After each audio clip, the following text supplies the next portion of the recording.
Diakhar Faye wóolu na Ousmane Sonko mu daal tijji benn dialogue benn waxtaan exactement la question qui se pose mooy avec sa sortie avec les députés mais aussi sa radicalité avec l'opposition est-ce que loolu amul benn fausse route déjà laataa ñuy dem ci dialogue bi. loolu la. Le chef de l'État moo Ousmane Sonko pour ñu daal tijji dialogue waxtaan concertation avec les acteurs prenants. Est-ce que la façon dont Ousmane Sonko peut-être s'est comporté ces derniers jours. il s'est comporté comment il s'est comporté comment. parce que opposition bi.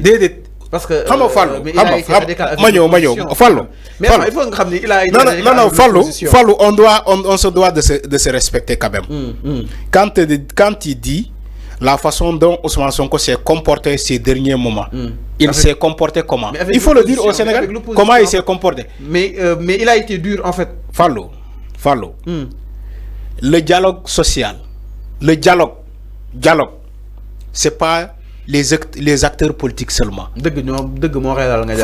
Fallou. Il faut écouter, moi je ne suis pas dans la manipulation. Mandamay wax sénégalais, xam li ma wax. Quand le président appelle au dialogue, parce que le Sénégal c'est un pays de dialogue, parce qu'on est dans une démocratie, parce que nous ñëpp ay nawlé lañu. Réew mi ñu ñëpp ko bokk. On doit dialoguer, trouver des solutions, on doit se parler. C'est nous dans nous. Nee naa la kenn du jógee feneen pour ñoo développer ñu Sénégal déedéet ñun sénégalais yi ñu ñoo war a serrer la ceinture pour développer ce pays là. Moo tax le président a appelé à des dialogues, à des concertations. Il a utilisé le mot des concertations. Maintenant ces concertations là, c'est tous les acteurs qui sont visés, pas les acteurs politiciens seulement. Ñi ngay wax ni l'opposition, c'est pas l'opposition seulement. Cette concertation nationale concerne tous les acteurs sociaux, culturels et de tous bords. Nous sommes autour d'une table, nous concertons, waxtaan avec l'exécutif pour trouver des solutions. Même les syndicalistes là, ils sont appelés dans ces dialogues-là. Toi, tu me parles de l'opposition. Mais comme le dialogue, c'est pas un dialogue de l'opposition, c'est pas un dialogue pré-électoral, comme Macky Sall le faisait. Ne leen kaay leen boo leen bëggee bokk ngeen ñoo ñu waxtaan Khalifa Sall taxaw man naa bokk rek bàyyi ma dem dialogue bi. Diomaye n'a pas appelé César de dialogue. Mais le président de la République a appelé à une concertation nationale. Tous les acteurs sont invités kaay leen ñu waxtaan pour suqali Sénégal, pour jëlee Sénégal ci bord bi yóbbu ko ci bord bee. Quand on se rappelle ces dialogues, Fallou, tu me parles des opposants. Mais dañuy waxtaan mais il faut arrêter quand même. Quand on se rappelle ces jamonoy Macky Sall, certes ñi ñi dem neen les musiciens dama ne Macky Sall même nak ma ñëw nak c'est les bàjjenu gox ci dem nañu les maires dem nañu entre autres mais dialogue bi amul impact li ko waral mooy les acteurs politiques jubóowuñu. C'est en l'occurrence de Yewwi Askan Wi exactement ñëpp mën nañ dem mais est-ce que après l'impact dina am ci askan wi su fekkee l'opposition n'est pas en phase avec le premier ministre qui n'a jamais que Ousmane Sonko. Ce fait que l'opposition aujourd'hui se sente persécutée par les déclarations du PM. Ce fait que l'opposition se sente peut-être délassée par ce nouveau régime en place. En fait, ça la question. C'est-à-dire l'opposition, si vous voulez, il y a une crédibilité, mais il y a une dynamique. Tout le monde est dialogue avec nous. Mais en fait, l'opposition aussi donne plus de crédibilité en fait. Parce que quand on est Macky Sall, le dialogue est faussé. L'opposition. Khalifa Sall a une séparation. Fallou. L'opposition dina bokk ci concertation bi. Xam nga yow dialogue ngay wax. Concertation. Voilà. D'accord. Sur il y a pas de problème. Mais moi je vais utiliser les mots du président. Concertation. Il appelle à des concertations nationales. Mais concertation yoyu, l'opposition dina bokk. Opposition bi dañ ko concerner ci concertation yoyu. Le président a appelé à des concertations. Dialogue inclusif. Un dialogue inclusif et sincère où les acteurs sont convoqués. Ñu ñëw toog autour d'une table. Ñu waxtaan. Loolu mooy waxtaan. Mais yow tu m'amènes des concertations wala des dialogues de Macky Sall pré-électoral, des dialogues pré-électoral de Macky Sall yu mu doon def fii ngénte tubaab. Loolu ngénte tubaab la Macky Sall ay ngénte tubaab la doon organiser pas invité paa yi ñoo ne ko paa yi lekk ba suur ñu jox leen seen per jëm ñu taxaw ne Macky Sall da ngay dóore ab buur day raye ab buur day dóore ab buur day tëjaate man waxuma ci loolu le président Diomaye n'a pas appelé à ces heures de concertation de Macky Sall. Parce que Macky Sall, tout sauf un dialogue.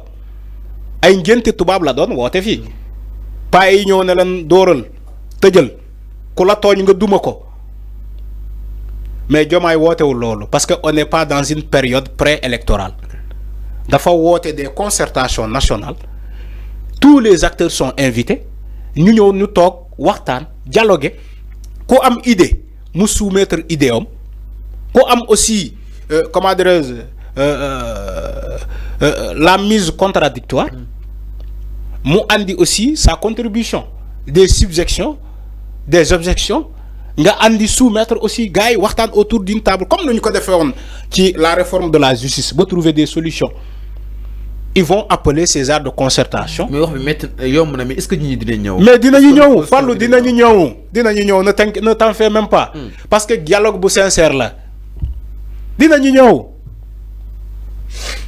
ñëw donc man foofu laay xaaree président bi ma xool la suite de ces concertations là maintenant concertation yi woote nañu ko déjà yow ñu mel ni yow ngeen commencer manipuler l'opinion di naan wooy voilà est-ce que du nekk tàngali ceeb.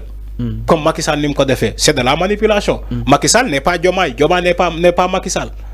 Ils ont une très grande différence les deux sénégalais yi même ci seen bopp mën nañu gis la grande différence entre Diomaye et Macky Sall. Chaque jour ma wax ko fi le président de la République Bassirou Diomaye Faye c'est un homme qui respecte des lois il respecte les textes il respecte le pays.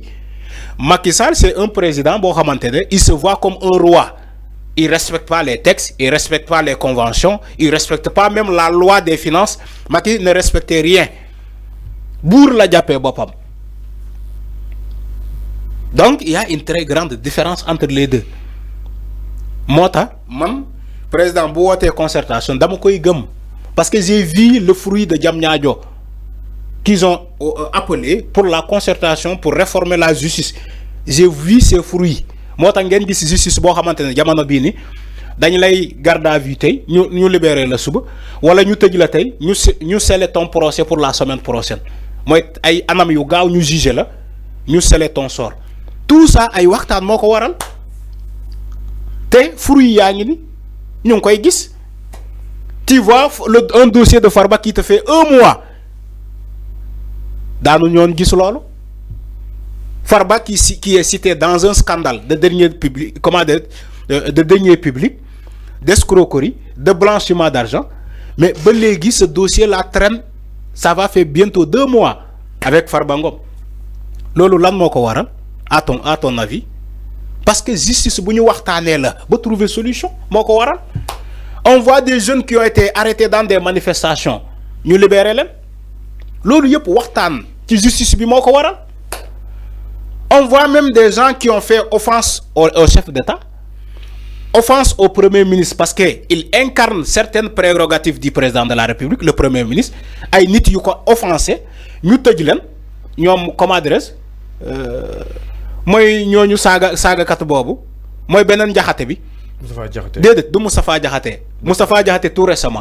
Bah Diakhaté tu vois les Bah Diakhaté qui ont fait des offenses au premier ministre parce que il incarne certaines prérogatives du président de la République loi moo ko wax texte moo ko wax ñu jàpp leen fii libérer leen tu vois Moustapha Diakhaté wax fii ay waxam ñu jàpp ko juger ko libérer ko on voit aussi des journalistes convoqués ñu déglu leen xëy bàyyi leen ñu ñibbi comment dirais-je Cheikh Yérim Seck il va pas dire le contraire Ahmed Cissé comment il s'appelle Ahmed le gars de Sen TV là Ahmed Ndoye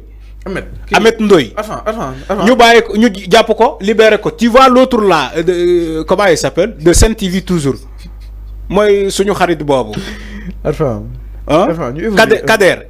Kader aussi ñu jàpp leen Fallou man li may wax ni pour sénégalais xam ni que justice bi lu woni na Kader gi ñu jàpp ko libéré ko Bougane Gueye Dany dites à vos supérieurs que Bougane ira à Bakel mu def comment dirais-je refuse d'obtempérer ñu jàpp Bougane tëj ko xëy def procès libéré ko loolu ci jamono Macky Sall xalaatoo ko gis donc concertation yoo waral ñoo waral loolu moo tax ma ne la président bu wootee ate encore yeneen concertation dama koy gëm parce que ku la jox ndëkki bu la diggee añ nga gëm ko. Maintenant c'est différent parce que yenn manipulateurs yi yenn les autres les journalistes de l'autre côté yenn vous manipulez l'opinion moo tax même boo leen gisee lu baax sax doo leen ne c'est baax na. mais heureusement que ñun on est là. lépp baax na avant.